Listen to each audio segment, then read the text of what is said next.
Hey there, my name is Jacob Williams. I'm the Townsend Union Ag Agent, and today I want to talk to you about hemlock trees and the Hemlock woolly adelgid.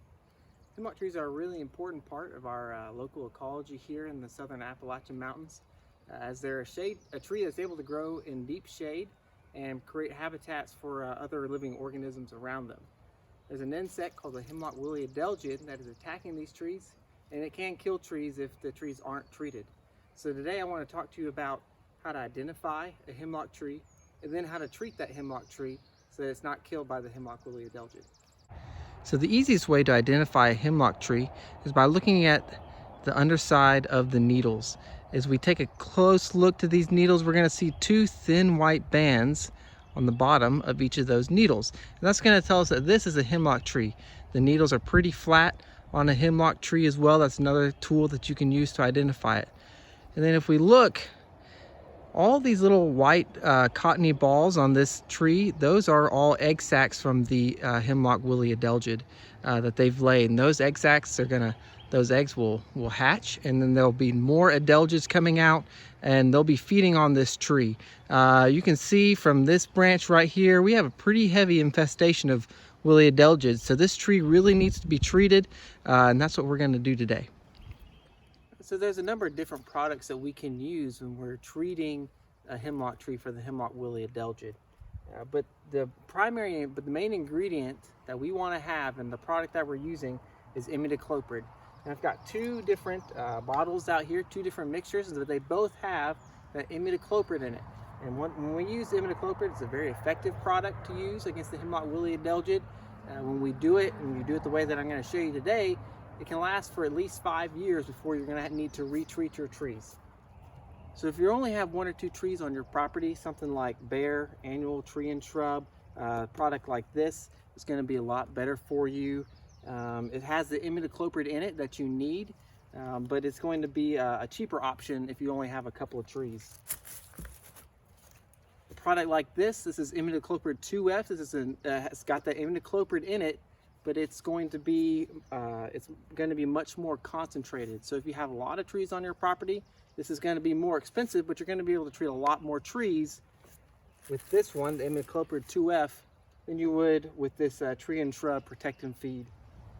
So to know how much imidacloprid we need to put on this tree, we need to find out the DBH, which stands for diameter at breast height, which is 4.5 feet off the ground. So I have a little tape measure here that's going to tell me what the diameter of this tree is at 4.5 feet. This is a logger tape. And so I'm just going to measure this tree real quick. We'll know how many diameters in inches this tree is.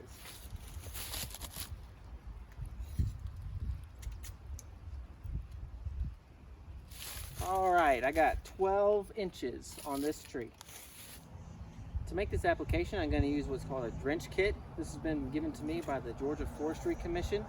And so you can come by my office and check one of these out. But what we're going to do is we're going to put 4.75 ounces of this imidacloprid in this bottle right here. And then we're going to fill the rest of this bottle up with water. And that's going to give us the appropriate mixture so that we can apply it on this tree.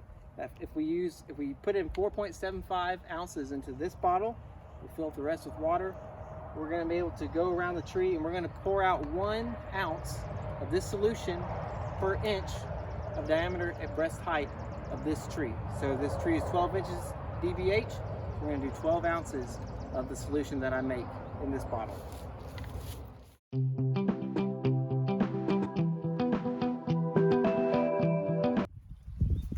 Now that I filled this bottle up with the water and the imidacloprid, I got my mix in this bottle right here. It's all nice and shook up. I'm going to pour out 12 ounces to my measuring cup here. Then I'm going to go around the base of the tree. I'm just going to pour it slowly out over the soil around the tree. We want to make sure that we keep it within 18 inches of the trunk when we're pouring. And we also want to make sure that we remove the duff layer. The duff layer is all these leaves and twigs, all that organic matter that's down around the base of this tree. I've already kind of gone through with my boot. It has cleared that out. And so we're putting it directly on the soil then, and we're not just wasting it on top of the leaves.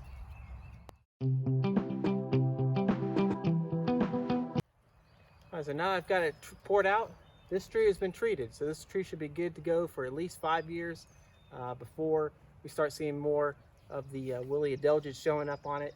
It can take up to 6 months for this treatment to be effective, but once it is effective, it's very effective and it lasts a long time. Now, I still have some mixture left here, so I'm going to walk around and find some other trees to treat nearby. This time I'm going to show you how to use a different product. This is the tree and shrub product. It's not as concentrated, so we're going to need to use more of it when we're treating this hemlock tree right here. So again, the first thing I'm going to do, I'm going to get my tape measure. For this product, we have to measure the circumference of the tree. So we're going to measure around, it's the same, the DBH again. Measure around here, 21 inches. So I got 21 inches on this tree. For this product, for the circumference, we're going to do 1 ounce per inch of circumference. So it's going to be 21 ounces of this. I'm going to put it into my jug here. I'm going to put it in my jug here, and then we're going to add in the water. So we fill up to 48 ounces. Then we're going to do the same thing and drench it around this tree.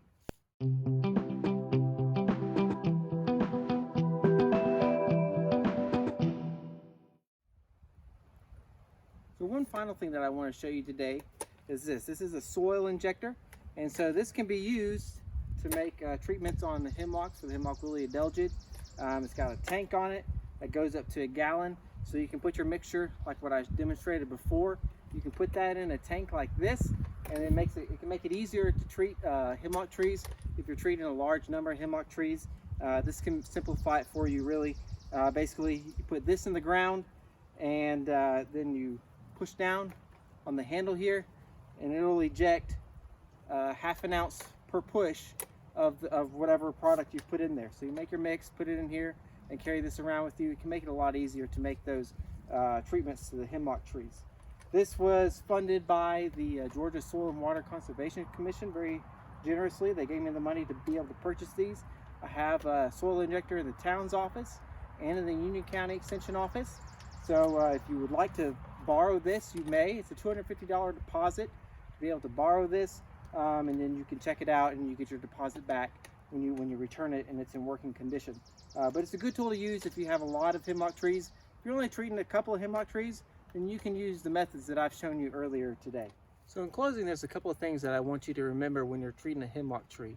The hemlock woolly adelgid only attacks hemlock trees, so there's no need to go treating all the other trees on your property with the imidacloprid to treat them for the hemlock woolly adelgid, because it's only on the hemlock trees. That's why the hemlock identification is really important. The second thing that I want to emphasize is that only treat trees that are on your property. Don't go out into the national forest and start treating those trees. There are folks, universities, that are doing research for predators of the hemlock woolly adelgid that would naturally control the hemlock woolly adelgid. So don't go out treating trees that aren't on your property. There are organizations that do that. If you would like to be part of that, you need to hook up with them to be able to do something like that. And the final thing that I want to leave you with is that out here today I was using an insecticide, which is a pesticide. Whenever you're using a pesticide, please always read the label first before you use the pesticide. It's going to tell you what type of PPE, like gloves, that you might need to be wearing when using this pesticide, tell you how to use it, how much to use, and that sort of thing. If you're looking at the label and it's confusing to you, just call your local county agent at the extension office, and they're happy to walk you through what the label says. So thanks, have a good day.